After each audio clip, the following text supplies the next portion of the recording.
என்னடா? ஒரு விஷயம் உங்ககிட்ட சொல்ல இல்லை கேட்கணும்.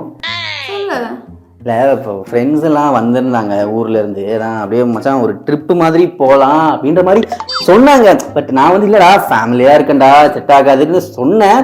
பட் இருந்தாலும் ரொம்ப நாள் கழித்து கேட்க கோச்சிப்பாங்க. அதுதான் அப்படியே. சரி, அதனால என்ன இருக்கு, போயிட்டு வா. போ. போடா. கோவப்படலையா? நான் எதுக்குடா கோவப்படணும்? நான் நினைச்சேன் நீங்க அப்படியே கோவப்படுவீங்க, அப்படியே ஒரு காமெடி ரீலா பண்ணலாம் அப்படின்னு சொல்லிட்டு ஒரு கேமரா அதை ஆன் பண்ணி வச்சுட்டு போறேன். குத்துக்கிட்டு இப்போ உன்ன மாதிரியே எல்லா பொண்ணுங்களும் ஸ்போர்ட்டிவா இருந்துட்டா பாருங்க.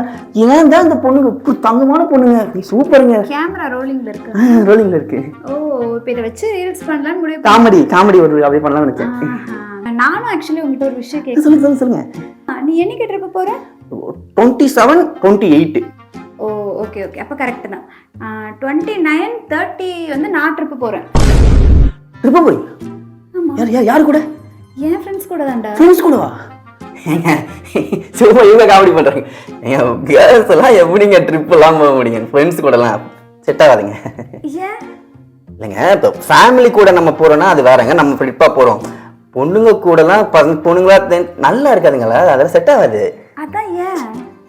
ஏங்க நம்ம கலாச்சாரத்துக்கு அதெல்லாம் நல்லா இருக்காது இல்லைங்க, அதெல்லாம் செட் ஆகாதுங்க. அதுதான்டா ஏன். ஏங்க இப்போ அது நீங்க போறத பார்த்து நிறைய பொண்ணுங்க போவாங்க. இப்போ எல்லா பொண்ணுங்களும் இப்போ ட்ரிப்புன்னு தனியா போக ஆரம்பிச்சுட்டா அந்த ஃபேமிலி ஸ்ட்ரக்சர் இஸ் நாட் நல்லா இருக்காதுங்க. இல்ல, நல்லா தான் இருக்கும். என்ன அதனால ஒண்ணும் இல்லையே. அப்புறம் எப்படி நாங்க உங்களை எங்க கண்ட்ரோல் வச்சுக்க முடியும்? அத சொல்லு. பொண்ணுங்கெல்லாம் சேர்ந்து ட்ரிப்பு போறதுக்கு யோசிக்கிறத கூட உங்களால அக்செப்ட் பண்ணிக்க முடியல. இதுல இவனுங்களை நம்ம ட்ரிப்பு போக விடலன்னு காமெடி கண்டென்ட். வலிக்குது. அடிச்சிட்டேனா?